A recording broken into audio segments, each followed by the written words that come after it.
तो कैसे बच्चे लोग देखो, कल 13 तारीख है, कल दिल्ली यूनिवर्सिटी की आपकी हम ये कह सकते हैं कि थर्ड राउंड की आपकी कट ऑफ रिलीज होगी। अब आपको कुछ इंपॉर्टेंट इन्फॉर्मेशन देना है, थोड़ा बहुत डाटा रिलीज दिल्ली यूनिवर्सिटी की तरफ से है, उस डाटा का क्या इंपैक्ट पड़ेगा आपका कल वाले राउंड में, उसमें मैं फर्क आपको बताने वाला हूं। देखो सिंपल सी बात है, लगभग जो थर्ड राउंड की जो वैकेंट सीटें बची थी वो 9,000 के करीब समथिंग थी। इसमें आपका मिड एंट्री को ओपन करा गया थर्ड राउंड में। अब जो थर्ड राउंड में आपका मिड एंट्री ओपन करा गया, तो भैया हमने सोचा कि बहुत अच्छे खासे बच्चे इसमें रजिस्टर करेंगे, लेकिन टोटल नंबर ऑफ रजिस्टर्ड जो स्टूडेंट है वो कितने हुए, सिर्फ 832। ठीक है, तो जो डाटा है मिड एंट्री का वो बहुत कम है, मिड एंट्री में सिर्फ 832 बच्चों ने ही क्या करा है, रजिस्टर करा।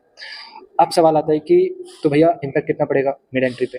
तो मिड एंट्री से थर्ड राउंड में ज़्यादा इम्पैक्ट नहीं पड़ेगा, लेकिन फिर भी कुछ कोर्सेज में आपको इम्पैक्ट देखने को मिल सकता है। वो जनरल के, अगर वो कोर्सेज की बात करें तो वो ज़्यादातर जनरल कैटेगरी, ईडब्ल्यूएस कैटेगरी और ओबीसी कैटेगरी। स्पेशली अगर हम बात करेंगे ईडब्ल्यूएस और जनरल कैटेगरी में, बीकॉम में और बीए के कुछ political science honours, history honours, इनमें टॉप कॉलेजेस की जो कोर्सेज है उनमें क्या करेगी, आपकी कट ऑफ इंक्रीज करेगी, डेफिनेटली इंक्रीज करेगी। आप इसका कुछ नहीं सोच सकते। आप अपने दिमाग से ये निकाल दीजिए कि उस पर्टिकुलर कॉलेज में सेकंड राउंड में इतनी कम कट ऑफ गई थी, अब तो इससे कम जाने वाली नहीं, अब नहीं होगा ऐसा, क्योंकि कुछ कोर्सेज में, जो कि कोर्सेज मैंने बता दिया, ज्यादा फर्क नहीं है। देखो सिंपल सी बात है, लॉजिक यही है कि देखो बच्चा जो 835 बच्चे वो किसी ना किसी रीजन से मिड एंट्री में रजिस्टर नहीं कर पाए।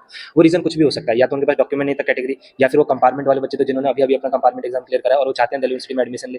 तो वो बच्चे में से ऐसा भी हो सकता है कि कई बच्चों के मार्क्स बहुत अच्छे हैं, जैसे कुछ लोगों से मेरी बात हुई तो सच में उनके मार्क्स अच्छे हैं तो उनको मिल जाएगा। लेकिन ये जनरली आपको साइंस कोर्सेज में और बीए प्रोग्राम में ऐसा ट्रेंड नहीं मिलेगा। यानी इतना तो समझ में आ गया कि भैया जो सेकंड राउंड की लास्ट कट ऑफ थी उसमें कुछ कोर्सेज में और सिर्फ नॉर्थ कैंपस के और साउथ कैंपस के कुछ अच्छे कॉलेजेस में कट ऑफ बढ़ सकती है, लेकिन ज़्यादातर अगर हम बात करेंगे ऑफ कैंपस के कॉलेजेस आते आते और साउथ ग्रेड के डाउनग्रेड कॉलेजेस आते आते, और जितने भी बीएससी के कोर्सेज की बात करेंगे, चाहे हम नॉर्थ कैंपस की बात करेंगे या फिर हम बात करें क्या नाम है आपका बीए में, चाहे हम इसमें नॉर्थ कैंपस को हटा दिया जाए, अगर हम बात करें साउथ और ऑफ कैंपस में, तो इनमें कट ऑफ आराम से आपको डिक्रीशन देखने को मिलेगी। अब भैया मिड एंड जो थर्ड राउंड है उसमें कितना है, देखो लगभग 32,000 बच्चों ने 9,000 सीटों के लिए अपनी प्रेफरेंस को रीऑर्डर करा। ये एक अपने आप में बहुत बड़ा डाटा है। ठीक है, अब ये अपने आप में बहुत बड़ा डाटा है, तो इसका इम्पैक्ट जरूर आपको दिखेगा। ठीक है, यानी कई ऐसे बच्चे होंगे जिनको रजिस्टर, मतलब इस अभी जो आपका मिड एंड थर्ड राउंड की कट ऑफ है इसमें एडमिशन नहीं होगा, क्योंकि 32,000 बच्चों ने अपनी प्रेफरेंस रीऑर्डर करके सबमिट करी है। ठीक है, तो बहुत अच्छा खासा डाटा है। उम्मीद तो यही थी कि 20,000 बच्चे तक आएंगे सिर्फ जो रजिस्टर करेंगे, लेकिन 32,000 इसका मतलब अच्छी खासी जनसंख्या है, जो कि बीएचयू का भी राउंड साथ में चल रहा है, इलाहाबाद का भी साथ में चल रहा है, लेकिन फिर भी वो दिल्ली यूनिवर्सिटी को प्रेफर करते हैं।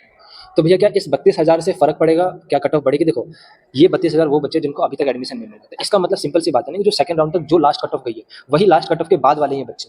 तो ये बाद वाले बच्चे ही अब क्या करेंगे, आ रहे हैं। तो ये मत सोचो कि कट ऑफ बढ़ेगी, ऑब्वियसली बात है कि कट ऑफ गिरेगी गिरेगी गिरेगी, लेकिन ये होगा कि अब थोड़ा बहुत मैं कह सकता हूँ कि ड्रास्टिक चेंज नहीं होगा, क्योंकि 32,000 डाटा में ऐसा भी हो सकता है कि 10 मार्क्स के डिफरेंस में, जहां पहले सेकंड राउंड में 100 बच्चे थे, ठीक है, वहां पे अभी 10 मार्क्स के डिफरेंस में कम से कम मैं कहूँगा 40 बच्चे हैं। अगर रजिस्ट्रेशन कम होते तो मैं ये कह सकता कि 10 मार्क्स के डिफरेंस में सिर्फ 15 से 20 बच्चे, जिसका इंपैक्ट दिखता, ठीक, जिसमें ये होता कि कट ऑफ को जो डाउनग्रेड जो जंप है वो अच्छी खासी लंबी खासी होती है, लेकिन अब कम से कम ये कह सकते हैं कि जो जंप होगी वो ज़्यादा का डिफरेंस नहीं आएगा।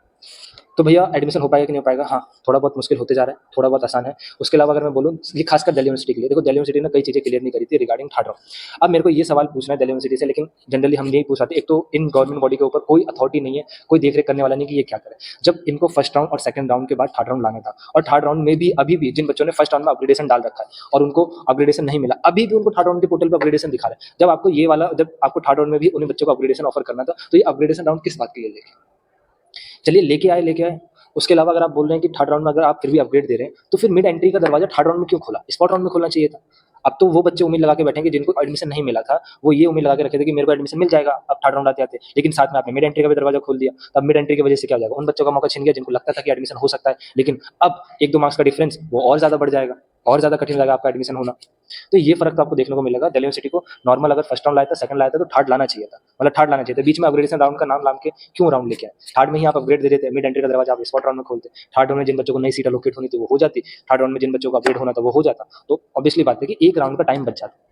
यानी ये सारा का सारा प्रोसेस 5 तारीख तक हो चुका होता है, तो अब जाके आपका 13 तारीख को स्पॉट राउंड चालू हो जाता है। लेकिन ये जो प्रोसीजर है इसको खींचा जा रहा है, अब आगे जाके देखते हैं कि क्या होता है। ठीक है, अब तक तो ये गड़बड़ आपका इलाहाबाद यूनिवर्सिटी और क्या नाम है आपका जनरली इलाहाबाद यूनिवर्सिटी में देखा गया। बीएचयू भी 1-2 टाइम देके डिले कर रहे हैं, 11 को बोला था कट ऑफ आने को, फिर 12 कर दी, ऐसे करके ये लोग, और कोई ऑफिशियल अपडेट नहीं देते। तो सेम अब दिल्ली यूनिवर्सिटी भी ऐसा कर रहा है, तो इसका इम्पैक्ट तो इन लोगों को समझना चाहिए। बच्चों की प्रॉब्लम समझेंगे तो बेनिफिट रहेगा, क्योंकि एट द एंड ये जितने भी इंस्टीट्यूट है बच्चों की वजह से ही चलते हैं।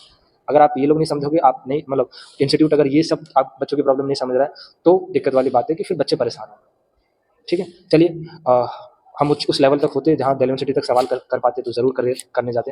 ठीक है, बाकी कोई डाउट होगा कमेंट बॉक्स में कमेंट करना। होप रखिए, ठीक है, कट ऑफ में अच्छा खासा डाउनफॉल आएगा, चाहे हम बीए की बात करें चाहे बीएससी में। बीकॉम में कट ऑफ का डाउनफॉल आने की उम्मीद ना के बराबर है, खासकर टॉप के कॉलेजेस में, क्योंकि आराम से सीटें भर जाएगी।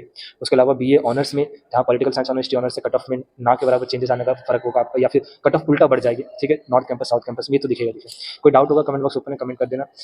वीडियो अपने दोस्तों को शेयर कर दो, सभी बच्चों तक जिनका एडमिशन नहीं हुआ है, ताकि उनको पहले से चीज़ें मालूम हो जाए कि कल क्या क्या होने वाला है। उसके अलावा चैनल को सब्सक्राइब रखो, बेल आइकन पे रखो, ताकि कोई वीडियोस डालूँ, कोई भी अपडेट के रिगार्डिंग तुरंत नोटिफिकेशन आ जाए आपके पास।